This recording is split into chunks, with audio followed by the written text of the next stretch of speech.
welcome to Return to the Retro episode 13. I am Randark of Late Night Steamer and Return to the Retro podcast, and with me as always is Ervik. Say hi again. Again. You missed the high part. Nope. I only do the low parts. Oh.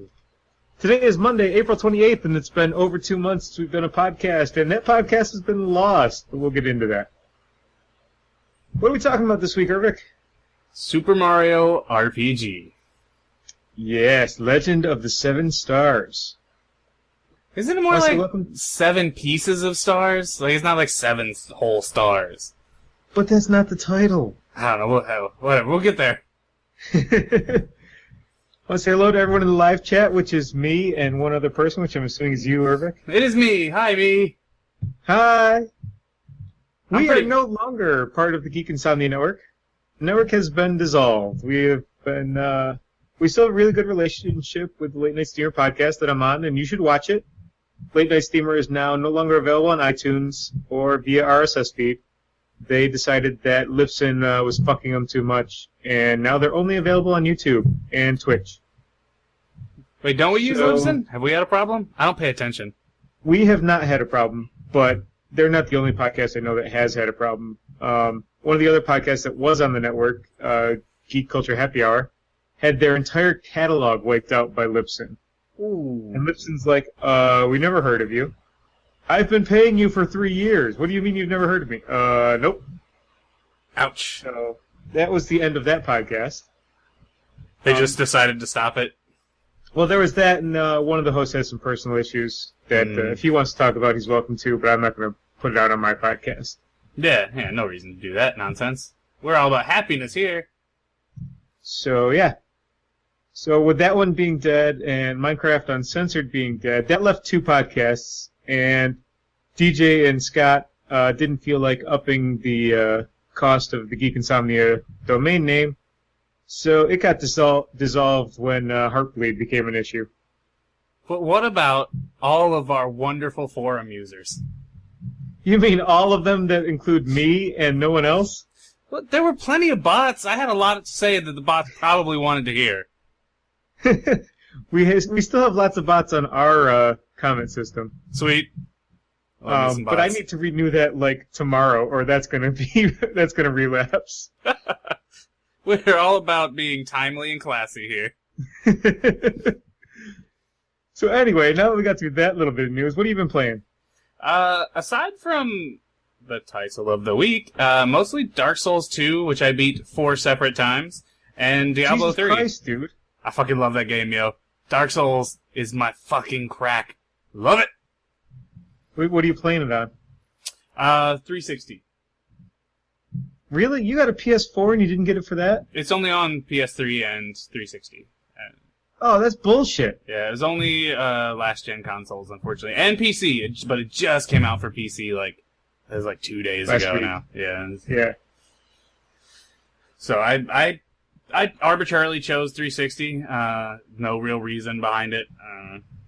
The 360 I have in my office where I work, and my PS3 is attached to the main TV. So I played while I quote-unquote worked all day, and I just played a lot of Dark Souls. So by office, you mean home office? Yes. Oh, yes. In the home office. Fucking A. I miss my home office. He's nice. Aside from when the AC's broken and it's 1,000,000,000 degrees. Well, at least you're not podcasting from Providence, Rhode Island. Hey, go have a Pawtucket Patriot down at the Clam. Yeah, I have Murphy's Law, not the Clam, and I went down there and sat at a table with my own tap of Guinness, which was tremendous. That is pretty great. Although you should have a Narragansett while you're there, which is the actual Pawtucket Patriot beer. That was also available on tap at my table, but I haven't tried it yet. It's a $2 a tall boy beer. It's on par price-wise with PBR. So, but it's a lager. It's a PBR, but a lager. $2 lager. You can't go wrong. I'll have to give it a shot tomorrow when I eat down there. It was also BOGO Burger Night, so I have a mushroom Swiss burger waiting for me after the show. So you got 2 burgers for dinner. Yeah, because I'm a fat ass. Did you get the same burger twice? Yes, I did. I could have chosen something else, but why do that when it's delicious? That's fantastic. What else have you been playing? Aside from that, Diablo 3, now the expansion came out, I got up to level 130 or whatever with the prestigious Paragon levels, yeah. So it's I'll tell you, that game's night and day from release. Like, it was an unplayable, hot shitstorm, and now it's actually kind of fun to play. The update they did where they got rid of the auction house and released all the fucking loot. It was just tremendous. It made it so much better. It feels like Diablo 2 again. Yeah, it's a fantastic game now. It was not before. It's really sad that Blizzard waited over a year to make that change. And I did play enough of Hearthstone, technically, to get a WoW mount, even though I don't play WoW and I hate Hearthstone. So there's that. I've been playing Hearthstone on the iPad. It's actually really fun on the iPad to just pick up and play a game against the computer. Huh. I don't know. What I might try it again at some point. I'm super bored by it. Like, it's just not... When you're used to Magic the Gathering and the intricacies that are there, playing Hearthstone is like, man, I got, 2 card types? Like, what the hell? What's the point, game? No interrupts. How am I supposed to counterspell your shit and make you mad? You're not. You're not supposed to do that. You're just supposed to destroy my minions and leave me alone so I can attack you. Nah, I don't care for it. For me, obviously I've been playing Super Mario RPG as well, but Marvel Heroes has become my jam. They had a sale on the G, which is their local currency for the game, the one that costs real money. So I got an extra 15% when I bought that, and I bought $20 worth, and then the next weekend they had a BOGO Hero Weekend, so I got Captain America, the Hulk, and Punisher, which I paid for, and I was given Ms. Marvel, Loki, and Moon Knight. Moon Knight, there's a shitty hero. I like Moon Knight. I love his latest comic. Well, they aren't the latest anymore. They came out 2005, 2006 time frame. Those were really good. Showing your age, the latest, 2005. I stopped reading comics about then. I mean, I guess Moon Knight's better than Cloak and Dagger, which, by the way, is a bad lesson to teach children. If you do drugs, you'll get superpowers. That's what that comic would teaching people, by the way. So what's Moon Knight teaching people? If you hear God, really you're schizophrenic? Yeah, but you'll also get superpowers, I guess? I guess that's better than being the Sentry. Because then you're the most powerful guy on the planet, but you're also schizophrenic. The same tagline that you could apply to Genie from Aladdin works on Sentry. Unlimited cosmic power! Itty-bitty living space. But he's got that giant tower. Yeah, remember that one time when they built it up during World War Hulk, and they were like, he's so powerful. He's gonna finally come out of his house. He's been agoraphobic for a decade. He's gonna come out. He's gonna stop the Hulk. And the Hulk punched him once and knocked him unconscious. Yeah, that was awesome. Yeah. The Hulk has a sliding power scale, it turns out. Yeah, it's based on anger versus the Sentry, who just rips Carnage in half and throws him into the sun. Yeah. Anyway, so I've gotten Captain America and Hulk through the above level 25, so they're playing in the hard difficulty. But one of the things they made me do was spend an extra $10 on bag space because they constantly send out extra shit that you just have to keep. Motherfuckers. Do you? Do you, though? Some of it's cow level stuff, and other stuff's retcon potions, which let you re-roll your character. Which is my favorite title of anything in any game. Yeah. So I thought that's hilarious. I played Marvel Heroes in beta. Yeah. I played Marvel Heroes in beta into a little bit of live, and it never really caught me. Especially now that Diablo 3 is really my jam again. I kind of steering towards that in the old loot arena.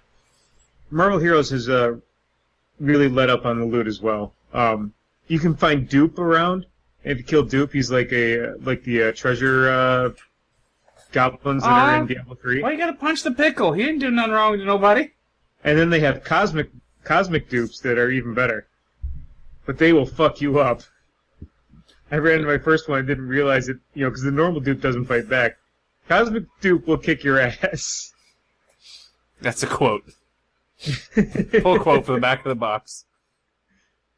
I also been playing Monster Shooter on my 3DS. It's just a great dual stick shooter. Now the 3DS doesn't have dual sticks, but it uses the 4 buttons pretty well to simulate it. And it's just a fun time waster. Nothing really to it, but I like it. Okay. I played some Luigi's Mansion Dark Moon on the layover I had today on my flight here to Providence, and I realized I really hate that there's no way to save in the middle of levels on that game. Yeah, that does suck. It's the only complaint I have about the thing. It's great otherwise, but I get so far into a level and then I face this giant ghost who fucks me up, and I'm just like, no, I'm not restarting. I'm going to play something else. And this last weekend I played Gaelic football, which is tremendous, and if you ever get a chance to play or watch it, you should. Except for if you're watching me jump up for a ball and landing on a hyperextended leg, which is natural for me. I have naturally hyperextended knees and elbows. But when you do that, when you're 225 pounds, you tend to pop your knee 3 times, and then the paramedic on your team has to set your kneecap back in place. And then you're told you possibly have an ACL tear and you need to see a doctor, an orthopedic surgeon, but you can't do that because you have a business trip to Providence to go to on Monday. So that's where I'm at with that. Interesting. But swelling's down and it's not real painful. I can walk on it pretty well. I just have to be careful because it likes to go backwards now. So, yeah. I may be done with contact sports. I'm hoping not, but that may be the place I'm in. That sucks. I know how much you enjoy wrestling sweaty men to the ground. Hey, what can I say? Sometimes there's women that play too, so. I'm sure your wife loves that. The type of women that would play this aren't exactly the attractive type. Oh, what's going on with you in real life? I've just been really busy with work. But aside from that, the house I'm renting is in foreclosure. My AC is broken and it's not going to get fixed because the house is in foreclosure, and I have to move out by June. So that's all fun. My wife and I are deciding whether we're going to rent or buy. She wants to go back to get a master's, which leaves me paying all the bills. And I'm like, well, I don't necessarily want to get stuck with a house payment, but you pay less for a house technically than you do if you're renting. It's the whole thing. There is a whole thing there. That's where we're at. And they don't have cheap-ass houses in Florida, so we're clear. Don't let her get her master's until she pays off her bachelor's. I made that mistake with my wife. I've tried that. For the sake of my marriage, I have to let it go. For me, I've been trying to get the last episode out. The one we recorded in February, but it's kind of lost in the ether. The hard drive that I have it on is dying, and I've been trying to nurse the files off of it. And I got about half the files, but none of them are the file I need yet. So it might be a while till I get to release episode 12. And then you get to hear Andy's great Killer Instinct story. But you do indeed. And that's a damn shame. If that is lost, we have to re-record just that bit at least. We will re-record the whole episode, and we'll bring Andy in like we were supposed to. That'll be a thing. But we gotta wait on that. Andy's the one with the issues, and he's not podcasting right now. Work has been busy. I can't remember the last time I really felt like I wasn't working. Because between work and the other things I got going on at home, I just basically do construction all the time. We're getting a new roof. That's going to cost me $16,500 because I have cedar shake as my base, not plywood, and 2 layers of asphalt on top of that, and it all needs to come down. Then a whole new one comes up, and I need new gutters because I don't have any currently. And the guy's also going to side the peaks for me for that price, so it's not a bad deal, and I'm going to get to borrow the money from my parents, but fuck, it's $16,500. It's a lot of money. Yeah, there goes my PS4 for the year. Yeah, probably. That sucks. Yeah. That's about it for me. We got some cool stories, though, in the news. What you got? And I guess I'm going first because I did it in the wrong order, but that's okay. So, biggest retro gaming news of the year. The legendary E.T. landfill that Atari did 30 years ago has been unearthed, and it's real! It's fucking real! I'm in a weird place because I never doubted the veracity of the claim. I was like, yeah, probably. That game sucks.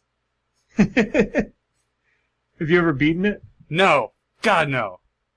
If you go to, I think, Mode 3 on the Game Selects on the Atari, you can actually get a version that doesn't have the FBI guy. And at that point, it's just a race against time to find the 3 pieces of the phone, find the correct place to phone home, and then get to the forest. And I've beaten it several times doing that. But I haven't done it with the FBI guy in there yet. It is terrible, though. It's so bad. Like, imagine a game that looks like just a bunch of squares, and certain squares you're supposed to touch, and certain ones you're not, and it doesn't fucking tell you which ones are which. There's squares you can fall in that are dark green, which go to a pit, and then somehow you raise your neck and you float out of it. But you can't float in the real world, only in the pits. But if you go to the forest, the things that are supposed to look like trees that are the same color, you don't fall in. Yeah, I don't know. The only button you have is, like, neck raise, which doesn't do a goddamn thing most of the time. Ugh. It will, if you go to the right spot on the screen, it'll tell you if there's a piece you need in a hole. And then you can go down that hole and get the piece and then raise back up. And then you can use it to, if you go on the right location on the entire map, to call home. Then you have to go to the forest and go in a circle until you find the right place to wait for your spaceship to come. And the spaceship, by the way, looks like a fucking phone booth. Bill and Ted taking you home. What's up? There's a great quote from the PC Magazine article about this. Quote, those involved in Microsoft's documentary, that's right, Microsoft is doing a documentary on this landfill. Those involved in Microsoft's documentary have been given clearance to take 250 cartridges, or 10% of whatever they happen to dig up, whichever figure is ultimately greater at the end of this seemingly windy, digging-filled day. Now, there's an issue here. That quote needs a Dig Dug reference. Badly. I don't know. This whole thing seems like a waste of time and money. Somebody was like, I don't know, what do you want to do today? And somebody else was like, I don't know, I got like $500,000 to burn though. You want to go dig up a landfill? Sure. Which one? I don't know, like maybe the one where they put the ET cartridges. Sure. One of the other podcasts I listen to called Retro Gaming Roundup, these guys are like the head people of retro gaming on the planet. They're just awesome people. They do like a 7-hour podcast every month. And they're actually running a computer game or Classic Gaming Expo in Vegas this year. But one of them runs GameGavel.com, which is basically eBay for video games only. And he took an ET cartridge and a doggy bag or a sandwich bag and threw a handful of dirt in it and said, "Look, we got one. It's only $1 million." And put it up on his site like an hour after the news was released. So far, I know they've also found at least one copy of Centipede for the Atari. I thought they found just the packaging to Centipede.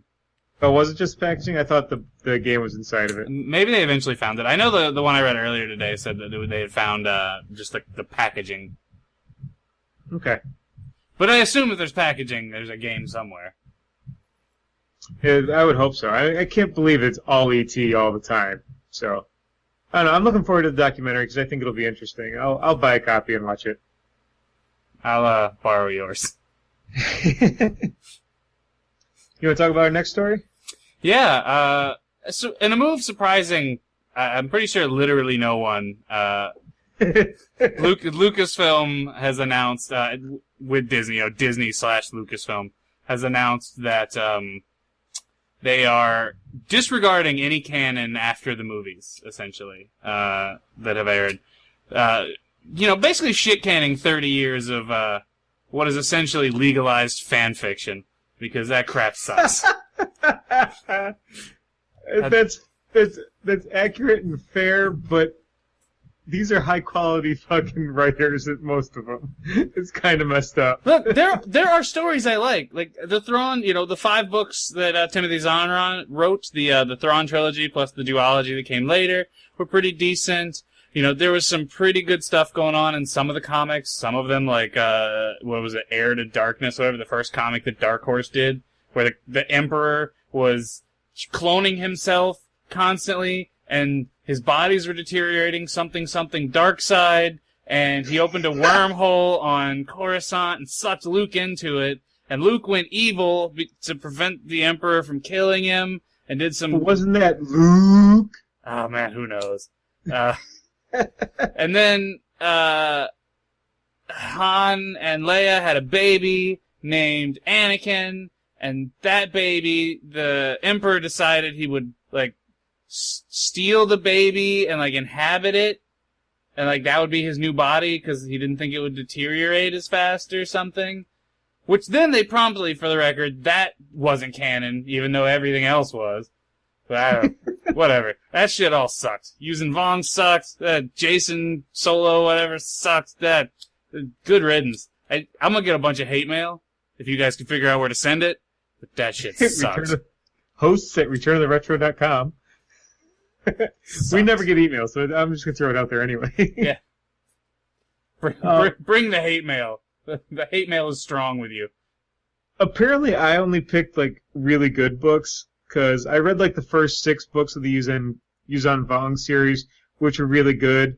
In the very first one, Chewie dies, saving Anakin Solo. Crushed by a goddamn moon. Yeah. A moon. Not only did he get killed, he got fucking crushed by a moon. Who gets killed that way? And I cried, because I'm a pussy. But I read books from my teens through my 20s in this fucking shit, and it's all gone. All of it. It's basically just gone. I mean, it's still there. You can still go read it. At least Shadows of the Empire technically still counts, because it takes place between 2 movies. They only said stuff after the movies. They did, but come on. KOTOR is gone. Fucking Shadows of the Empire is gone, because if they aren't going to make the movie, then Lucasfilm's going to be like, well, that didn't fucking happen. Maybe. I don't know. The lead character in that crap's name was Dash Rendar. Well, whatever. Sounds like a bad 3D modeling program. Are you saying something about my name, Randark? Because it was pretty close. I know. Yes, I am picking at you. Actually, you should be picking on me, because my first internet handle, Nebula Octon, and Randark are both from fanfic I wrote about Star Wars. So it's too bad you didn't get it published. Now it would also be obsolete. Thanks, Dick. I'm actually even reading a book now on the Wraith Squadron. The X-Wing series came out when I was in high school, and there were a total of 8 books, 5 by Michael Stackpole and 3 by Aaron Alston. And then it got resurrected. I think it was in either 2010 or 2012. Alston finally wrote another book, and it's been really good. I was literally 6, 7 chapters in when this news came out, and I'm like, really? I'm in the middle of a fucking book I'm enjoying, and you're going to tell me it's not canon? Go fuck yourselves. Hey, it doesn't mean it's not a good story, baby. It's still a good story. True. Enjoy the ride. Isn't Wraith Squadron the one about the literally batshit insane squadron? Where, one of them is all mopey because he's allergic to, Bacta or something, and one of them's from an entire race of aliens that's just schizophrenic, all of them. That was for the first set of the Wraith Squadron. Now they've advanced a few years. That's now after the Yuzang Vong crap. And most everyone is new to the group, so you're getting to meet new characters and shit. But they're all still all fucked up. Yeah, it's great. See, every time I, began to love something in Star Wars, I shit on it anyway. Because, first of all, prequels. But, we'll just blanket that out there. If you remember, it was, what was it called? Was it Heir to the Force? Or was it I can't remember which novel it was. It was a novel where there was this character, and they only called him Traitor. And it was the first time he was, he discovered and, had his own little, sect of things going on where there were gray areas to the Force. Using Force lightning didn't inherently make you evil, and, intentions actually mattered. It wasn't just, I don't know, man, evil, something dark side. And, it was actually kind of compelling story. And then, immediately following that, you get the Jason Solo nonsense where he turns evil, and, But he was following this path of, like, this trader, and he was like, oh, gray is good. Like, this is way easier. Like, I don't have to be, like, all good or all evil. I can be, like, in the middle. And then it turns out that whole fucking thing was actually a trick by two Sith, fucking whatever, and it was all a ploy to trick people into thinking there was gray, because that makes you evil. And then he turned evil and became Darth, I don't fucking remember his name, and whatever, Star Wars. Fucking lost me. I'm sorry. But still, you gotta admit that the Jedi Knight series was excellent stories, and they should be canon. But they never acknowledged anything that happened in those games in the books anyway. I mean, Mara Jade was... Kyle Katarn showed up a few times. In, like, one book. One! And then, like, Mara Jade showed up in the second game, but that event was never referenced in any of the books. I don't know. Dark Forces was where it's at, by the way, though. I like me some Dark Forces. Yeah, whatever happened to that? It's Dark Forces, then it's Dark Forces 2 Jedi Knight, and then it's Jedi Knight 1, or whatever it was. Why did you change it? Why couldn't we still just, run around shooting people, first-person shooter Star Wars again? Right? I want to be just a stormtrooper. Jedi. Right? You know what good a lightsaber is if you're not really Force-sensitive and awake? Useless. And awake. Like, you catch a Jedi sleeping, it's real easy to murder one. Like, real easy. But in the books and the movies, everyone's all, like, fascinated by lightsabers. You know what's fucking useless? A sword, if you don't know how to preternaturally block blaster bolts. That sword is fucking useless. Give me a blaster any day. If I'm, like, Force-sensitive, whatever, give me a lightsaber. But if I'm not, that shit is garbage. Throw it away when you find it. You're gonna end up cutting your own leg off before you kill anybody with the damn thing. I can't even argue with you. So our next story, the portable N64 is now available. You basically have to go find this guy, which there's a link on Kotaku to find him, and offer him money, and he'll send you a portable N64 that plays full-size cartridges. You can also send me money, and I'll send you something. We don't need you shitting in a box and sending it to us. I was just gonna glue a handle to an N64. Portable You as mean hell. like a handle of rum? That'd be great. Sure, why not? I'll send you money. Awesome. I kind of made it red on the dock, but you can cover this next one because I know you're looking forward to it. Ooh. I mean, my wife is looking forward to this more than I am. I am also going to play it, but Kirby Triple Deluxe comes out this week, which is fantastic. It comes out the day before my birthday. It's my birthday gift to myself. Nice.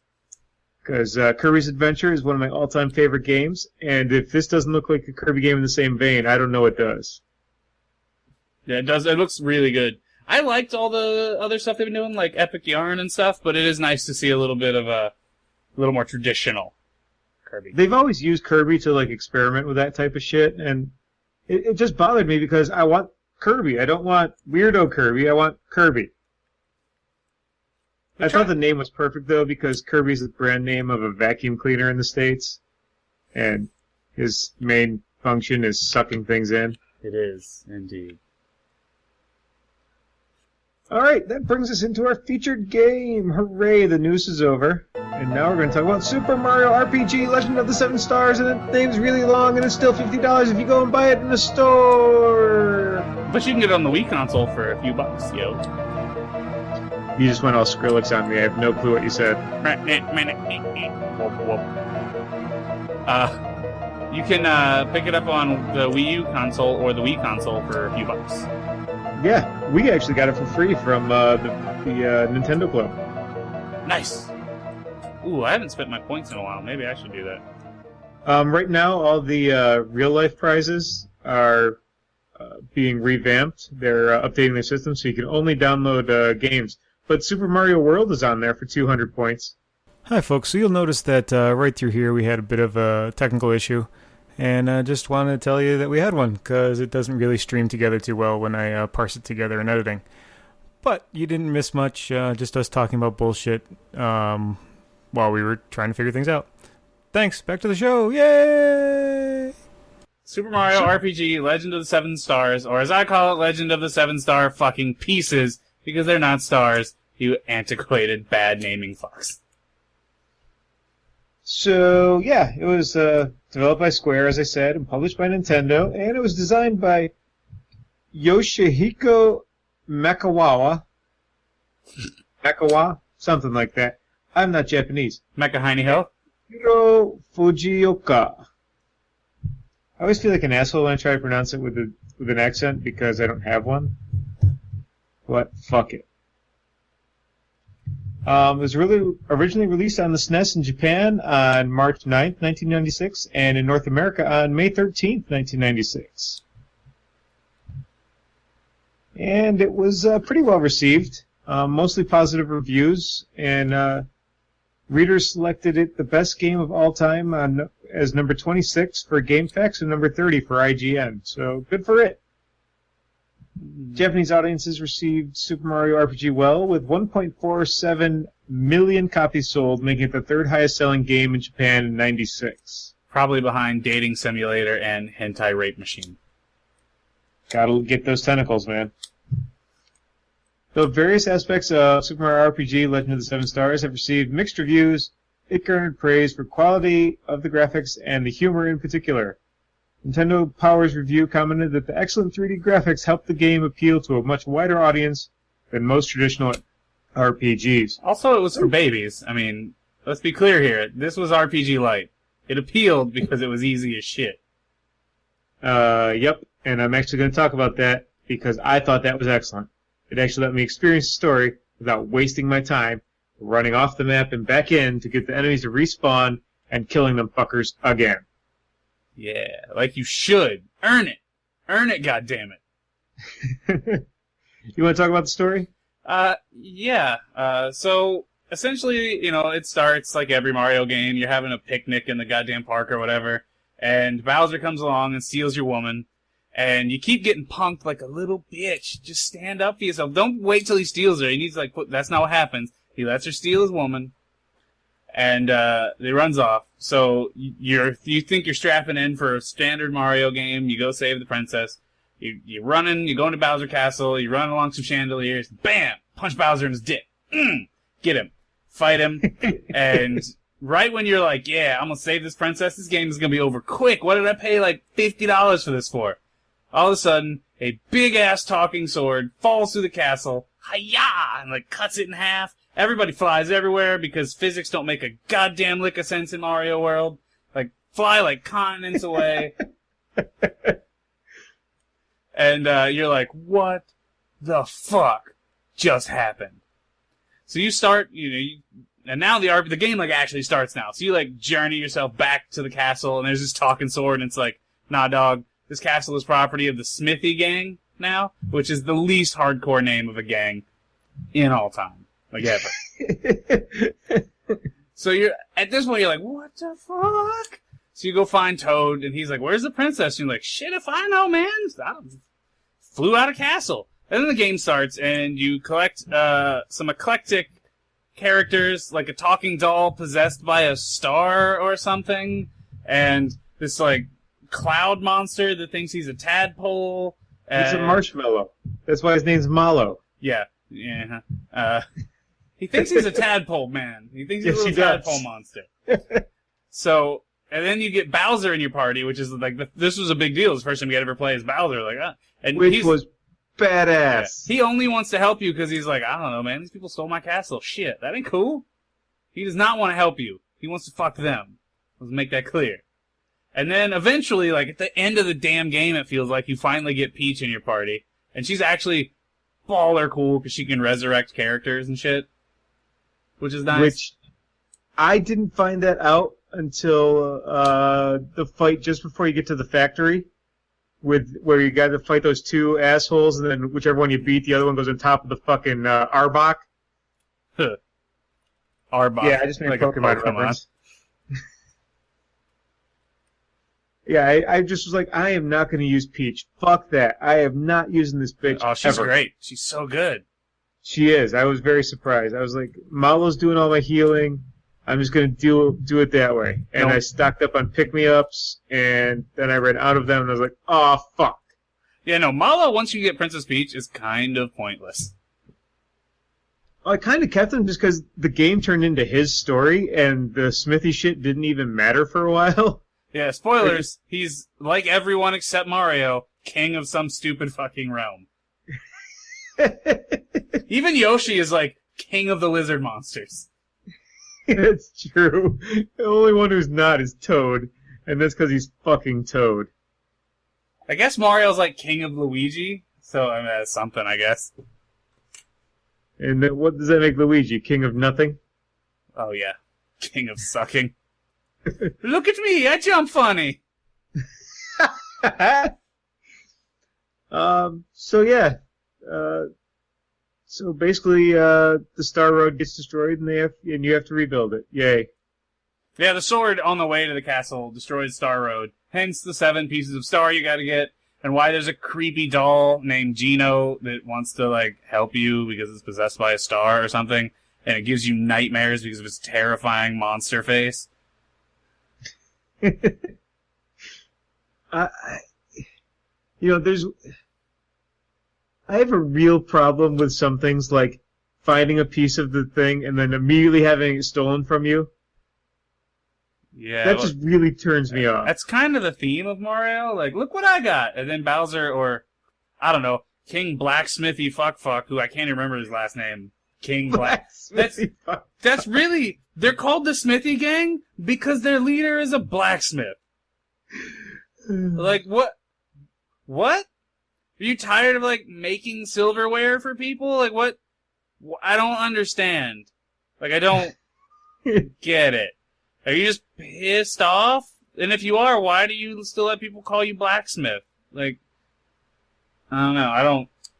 I don't get it. There's something I'm missing. Apparently we're not Japanese enough. Yeah. So, gameplay on this thing. It's turn-based RPG. You got menus to choose your attacks or items or spells, and you can also choose to defend. Look, you can choose to defend, and it helps you, just like Bravely Default, only almost 20 years earlier. Yeah, it's a traditional Final Fantasy RPG, except for babies. And it's got all the timed nonsense. If I wanted to look at the goddamn screen and pay attention to every attack and item use and defense, I would play an action game. This is an RPG. I'm supposed to be able to be half asleep. See, I kind of like that because at least you got something by timing it. It wasn't like, if you time it, you get, maybe you'll get an extra mid-mushroom. No, if you time it, you get to punch the shit out of the dude. Yeah, you know what you got if you timed your attacks right in Final Fantasy VIII? Your gun sword shot a bullet. That's fucking cool. I mean, it wasn't cool having the drill claw when you slap someone across the face with your Bowser claw and then drill it into their chest? That's alright. I was a big fan of Peach's frying pan, personally.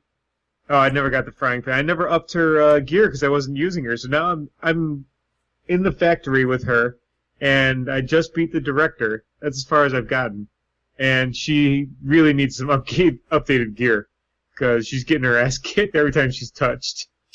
Did you do... I can't remember where you at. Did you do all the side shit on, like, Yoster Isle with...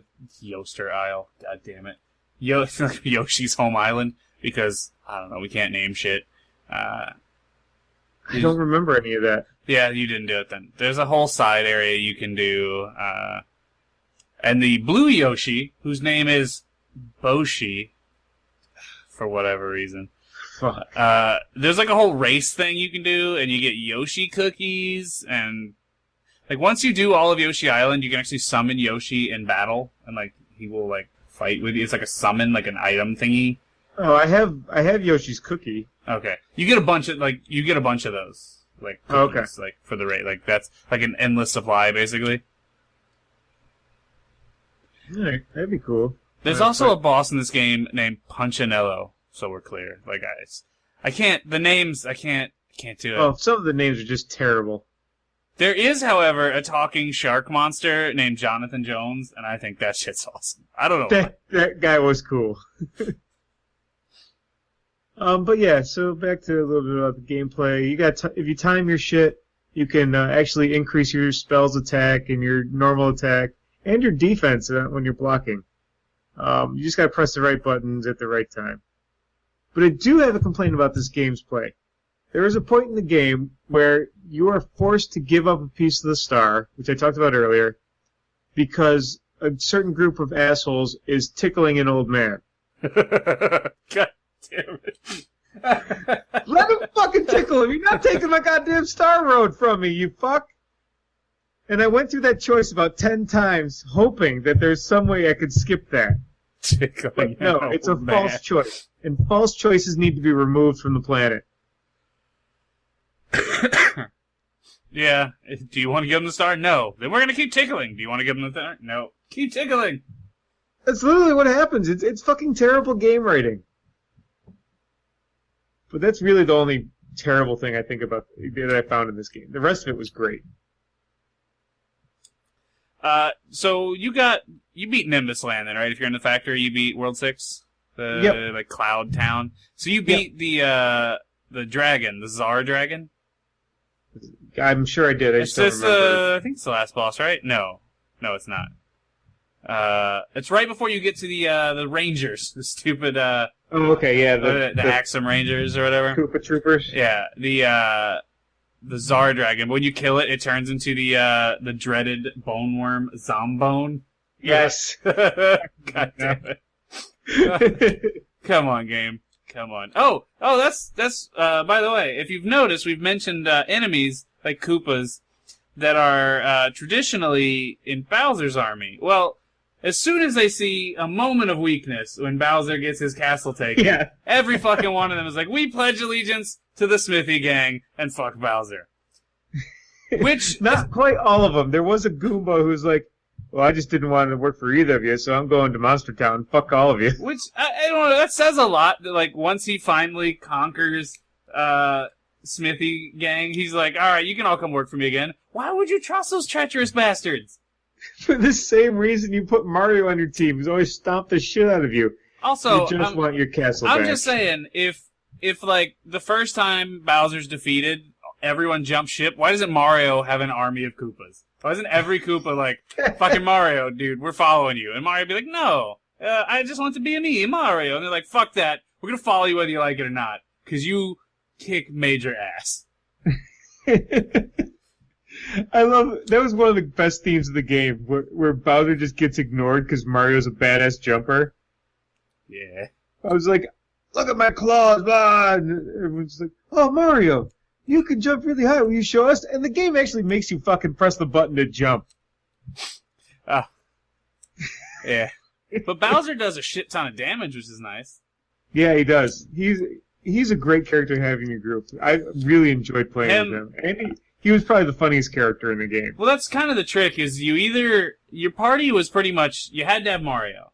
So then the last two slots were either, you would have, one of the slots was either Geno or Bowser, because they were the damage dealers. Yep. Or Mallow or Princess Peach. And it was Mallow for a long time, just because for half the damn game you don't have Peach. But, so you end up, that's kind of the downside, is since there's really only two slots available, and the two characters, each of the pairs are pretty much interchangeable. Once you picked one, there was really no incentive. Like, I never used Geno. I just didn't. Like, the whole game. I didn't use him once. Because he's pointless. And that, to me, I think a good RPG makes the case for leveling all your characters and keeping them up to date. They all leveled automatically, though. You didn't have to. Yeah, but you had to go get your gear and shit. If you didn't gear them up, yeah, you did have to do that. But I almost always sat at max coin, 999. Oh, of course you did. The game is for babies. Babies. The only hard part was finding who sold what in what town. Like that. That's literally the only hard part.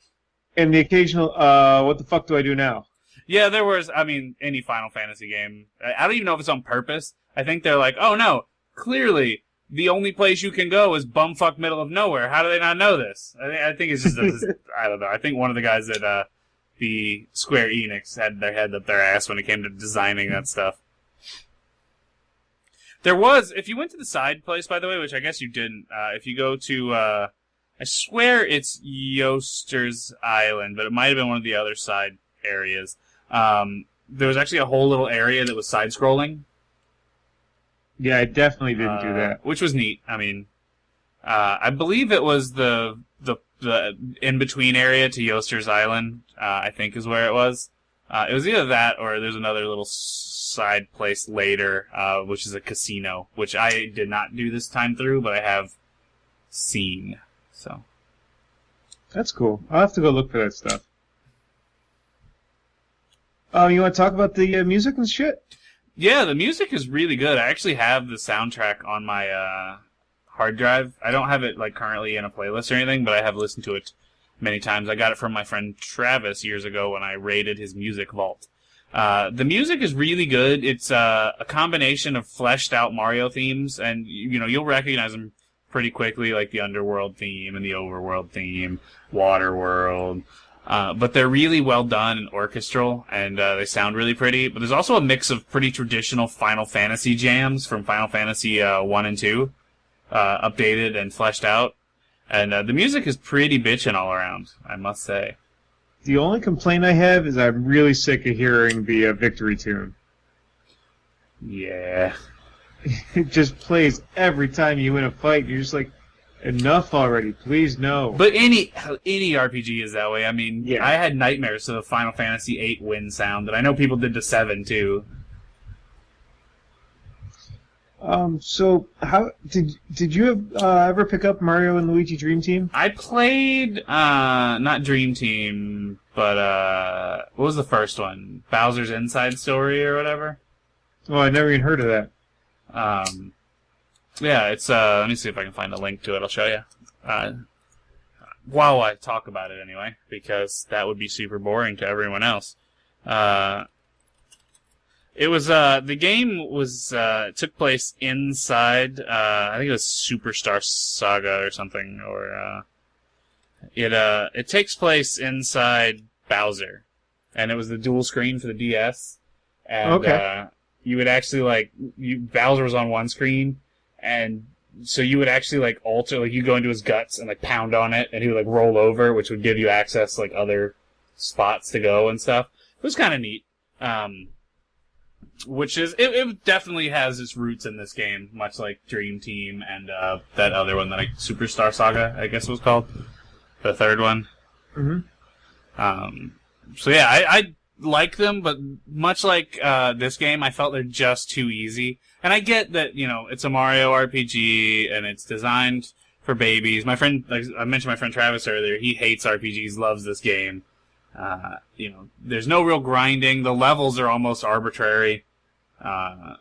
It's almost like an RPG trainer. It's like, hey, yeah. You want to know what it's like to play Final Fantasy? Play this game and then come talk to me, and we'll move you along the old. But I tend to get a little bored.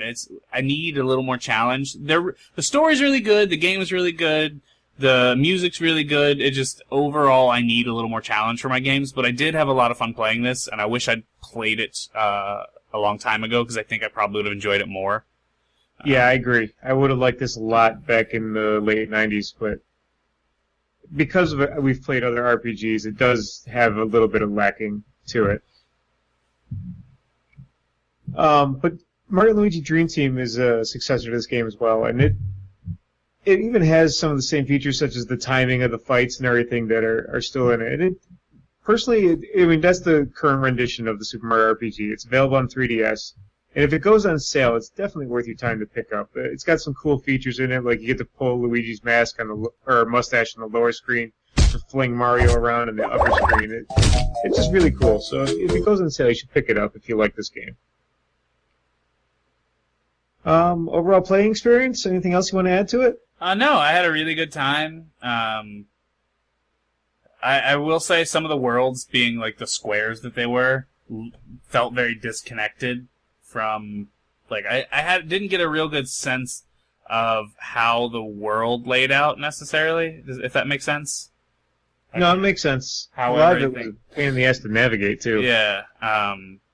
Everything was these kind of disconnected squares and stuff, and but overall, like I said, I still really enjoyed the game a fair amount. And I'd have to go with, I don't know, probably, I want to say 7, only because of it kind of felt a little boring to me on the whole. But I think, again, a lot of that's because I didn't play it when it was new, and I've had a lot of, it's almost like a trainer for games that I'm too good at this point. So I think honestly, this would be an 8. So I'm somewhere in that range. I haven't really nailed it down, but. For me, it's also an 8. The game surprised me because I thought it was going to be a grind fest, especially when I saw Square was involved. But like we said, you'd never have to grind. And even when I thought I would have to grind, that's when I discovered Princess Peach actually is far better than Malo. I threw her in and just kept going. No big deal. Yeah, she is. I mean, Malo is garbage compared. No offense, tadpole cloud monster, but Princess Peach kicks your ass. She's always the character I pick in Mario 2 as well, because I don't know how to play Mario 2 well, so... Yeah, and that bitch floats, yo. You know what, I mentioned, you're talking about floating in Mario games. I was playing Super Mario 3D Land today as well, which I forgot to mention. I found an area where you can just sit there and hop on fucking Goombas and rack up the lives. I now have over 50 lives in that game. You could do that in pretty much every Mario game. There's somewhere to do that at. But I didn't realize how obvious it was. I mean, this one, if you die in this level over and over, they give you a fucking white raccoon suit, and you can literally just keep going right there. That's the way 3D World is as well. If you fail enough times, it gives you items. It's like, if you can't beat it with this dummy, we'll beat it for you. And like eventually, it literally is like, you want us to beat this? We'll just do that for you. Which really makes me feel terrible. At least it's optional, though. Yeah. I don't know if I said it, but yeah, I also give this an 8. So you did say it. Okay. It's got good boss battles. It's got some memorable characters in it. But then there's got some terrible stuff too, like marshmallows that think they're tadpoles. And they don't look like anything around them, but I belong. Yeah. Hey, I thought I belonged in my family for years. Well, at least you kind of do look like you belong. Maybe. On the other hand, I don't. That's so true. That's... Anyway. So, we haven't decided what we're doing for next show. We got to do that now. Something less time intensive. I bought, not that we have to do these, but I bought the Metroid Prime 1 and 2 to go along with 3 Corruption. Oh, we could do Metroid Prime 1. I still own that on hardware, yo. I can't emulate it, though, and I'm going to be out of town. That's true. Okay. Oh, man. Oh, and I forgot to tell you, my mother gave me her old DS Lite, so now I can play Game Boy Advance games. Nice. So now I can cover every aspect of the Nintendo handheld series in my 3 systems. Awesome. Yeah. Okay, I don't know. You pick a something. Pick a something. Pick a something. You want to do 3 Atari games? Sure. All right. I will come up with a list real quick. Well, you pick one, and I'll pick 2. Let's play E.T., yo. Okay, we'll do E.T., River Raid, and what's another good one? How about Demon Attack?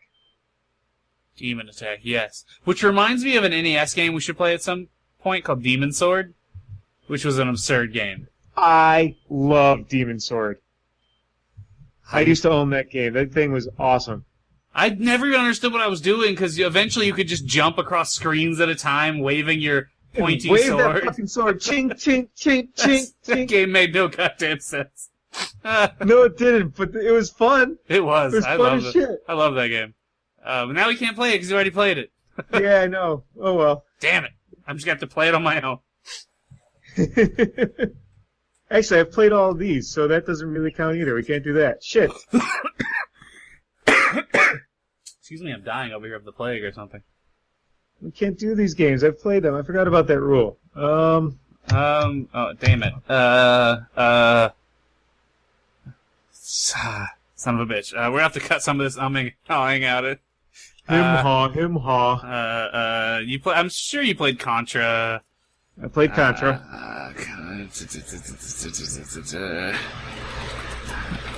You know what I haven't played much of that I'd be willing to is Ristar.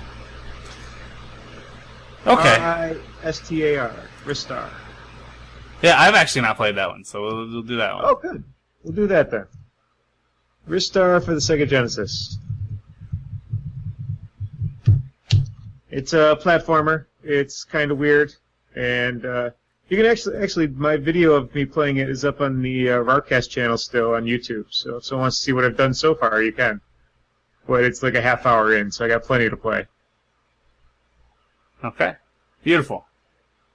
All right, we have a game for next week. Hooray! We should. Oh, actually, at some point we should play Alex the Kid on Master System. You've never played it. Alex Kidd. Isn't it Alex Kidd, not Alex the Kid? I don't know. It's been years. Alex Kidd, Alex the Kid, Alex something. Okay. It's kind of a like action-y adventure. Yeah, it is Alex Kidd. He was supposed to be the first mascot for Sega, wasn't he? Yep. They made several games with him, I think. There was at least 2. It was like Alex Kidd and Miracle World, I think was the big one. Yeah. Okay. Alright, so 2 weeks from today, we are going to do an episode of Ristar. We're going to start keeping to a schedule. Hopefully. Yeah, we'll see how that works. That is the goal, though. Alright, so you can find us at returnoftheretro.com for at least one more day before it disappears. I'm going to try to keep it alive, but I got to shuffle some money around.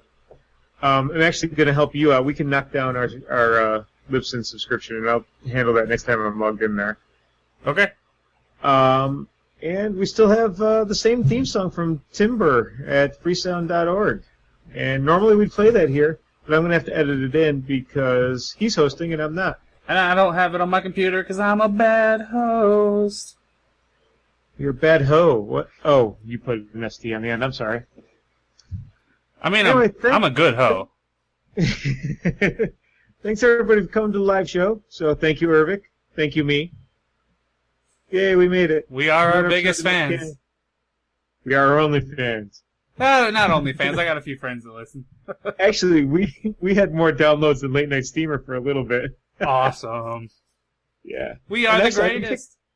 I've been picking up a ton of followers on Twitter at random, which is weird because I haven't been tweeting much. And then all of a sudden, like 12 people sign up. Like, okay, follow me. I don't tweet much, but do it. Do that. And you need to start playing in Twitter, son of a bitch. Yeah. I followed Razor on Twitter the other day because I wanted to win something. That's the first time I did not. That's the first time I've been on Twitter in like, I don't know, a year or something. Really should work on my online presence. Anyway, thanks everybody for coming. Have a good night.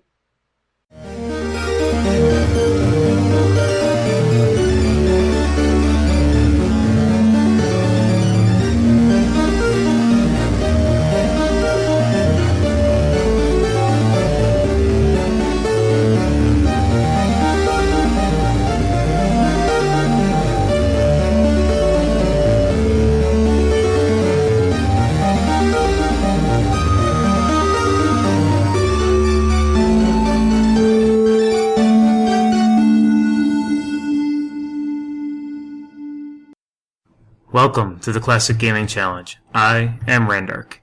Each week I present a classic game and a challenge to be met while playing it, and this week's game is Laser Blast for the Atari 2600. It was released in 1981 by Activision, and it was made by the famous David Crane, who is also responsible for Pitfall and Dragster. In Laser Blast you control a yellow UFO trying to shoot the gun turrets on the ground. You can maneuver left and right at the top of the screen, and move up and down a little bit, while raining lasers down at 3 angles. Be careful though, as the turrets will fire back up at you. If you do get shot, be sure to crash onto a turret to earn the extra points. You earn an extra life for every 1,000 points. There have been several occasions that my last ship has crashed onto a turret and earned me an extra life, so be sure to do that. The computer seems to shoot at set intervals, which speed up as you progress through the game. Also, they have a shield that is invisible, that that won't allow you to go down as far on the screen. I tend to play the game right at the top of the screen, so I don't have to worry about that. You should be able to time when they're going to fire, and if you're stationary, you will be hit, so be sure to be moving. This week's challenge is to reach 10,000 points. Once again, the patch was available back in the day if you reached 100,000 points. And a stripe could be earned if you reached 1 million points. And of course, you can find this game on the Rarcast forums. On the forums, you'll find this, several other 2600 games, and a bunch of arcade games that I've presented in the past. Be sure to check them out, and try to complete the challenges and let me know how you do. Also, try to catch me on the Late Night Steamer podcast if you want. You can find us at latenightsteamer.com. And please check out the other shows on the Rarcast network, not just Rarcast. Geek Culture Happy Hour and Dirty Dilettante are both terrific as well. You can catch me via email, randark@rarcast.com, or via Twitter, randark_CGC.